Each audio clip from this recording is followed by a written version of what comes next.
handed to someone else. Doctrines, studied and understood, allow us to know we are handing on this mystery and not some substitute. In order to properly hand on the mysteries of our faith, the pastoral leader has to know a given doctrine contains a mystery, has to have the doctrine opened up, so that receiving it means encountering the mystery it carries. Only then can one be transformed by the doctrine. The problem with religious practice unformed, or inadequately formed by doctrine, is that it expects an easy and mostly continuous spiritual high, which cannot be sustained if one has sufficient grasp of one's own humanity.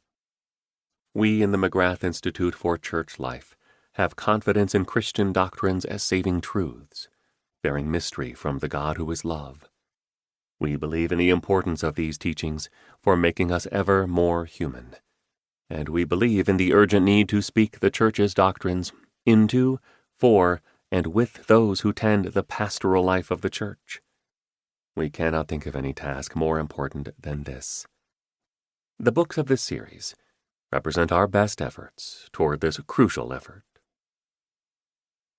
John C. Cavadini, Director of the McGrath Institute for Church Life, University of Notre Dame. Introduction. Between the Living and the Dead. I had just seen my grandfather a few weeks before his death.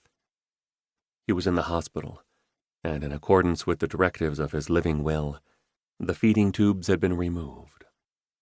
He was unable to speak, and mostly unable to move, but it was clear he knew it when my brother and I walked in the room.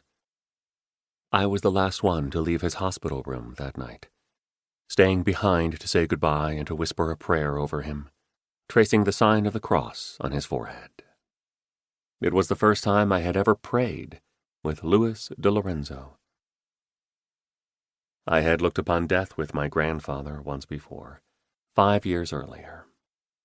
On a characteristically warm and wet Florida afternoon, I stood with my arm around my uncharacteristically vulnerable grandfather. The proudest and most stubborn man I have ever known was crying like a child in the rain. The woman who had been his wife for more than 50 years was lying in a cardboard coffin in the building behind us, awaiting cremation, and he had just kissed her forehead for the last time. Even at the end of a long and loving life, he felt her loss as an unmitigated tragedy. Dorothy DeLorenzo was gone. The tradition of memento mori tells each of us to remember you must die. But that day in the rain, my grandfather confronted something else. It was not his own death that shocked and terrified him, it was his wife's. And 5 years later in that hospital room, as I traced the sign of the cross on my grandfather's forehead, I was confronting his death, not yet my own. The death of loved ones is a real end. As a Christian, though, I am to believe that life is changed, not ended. My grandmother believed that. I am not sure my grandfather did. But I hope the same thing for both of them, that they live. But how do they live? Where did they go? And what does this mean for us who remain? What the people say. Wherever the dead go, the overwhelming sense is that they are out of our reach. Since the mid-1950s, Gallup has been asking Americans about their belief in communicating with the dead. The question appears in different ways, yet no matter how it has been asked, only once, in 1998, did the number of people who answered affirmatively about being in relationship with the dead rise above 30%.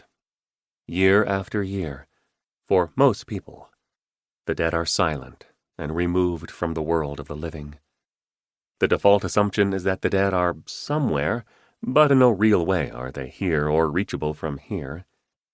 They have disappeared. When my grandfather was crying in the rain, it was the absence of his wife that he felt. Her body was there, but she was not. As far as I know, he never cried again in public, though my father would sometimes hear him sobbing alone in his room late at night. My